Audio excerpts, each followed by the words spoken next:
Hi,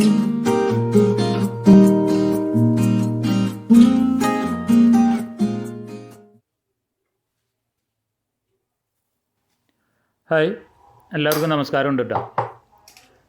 ഇന്ന് ഞാൻ വളരെ ഒരു ചെറിയ വീഡിയോ ആണ് ചെയ്യണത്. എങ്ങനെ നമുക്ക് നല്ല സോഫ്റ്റ് ആൻഡ് ഫ്ലഫി ആയിട്ടുള്ള സ്ക്രാമ്പിൾഡ് എഗ്ഗ് ഉണ്ടാക്കാമെന്നുള്ളത്. അപ്പോൾ ഇതിന് മെയിനായിട്ട് ശ്രദ്ധിക്കേണ്ട കാര്യങ്ങൾ ഫ്രഷ് എഗ്ഗ് ആയിരിക്കണം. അതുപോലെ എഗ്ഗ് നന്നായിട്ട് ബീറ്റ് ചെയ്യണം. പിന്നെ അതുപോലെ നമ്മളൊരു മീഡിയം ഫ്ലെയിമിൽ ചെയ്യുക, നോൺ സ്റ്റിക്ക് പാൻ ഉപയോഗിക്കുക.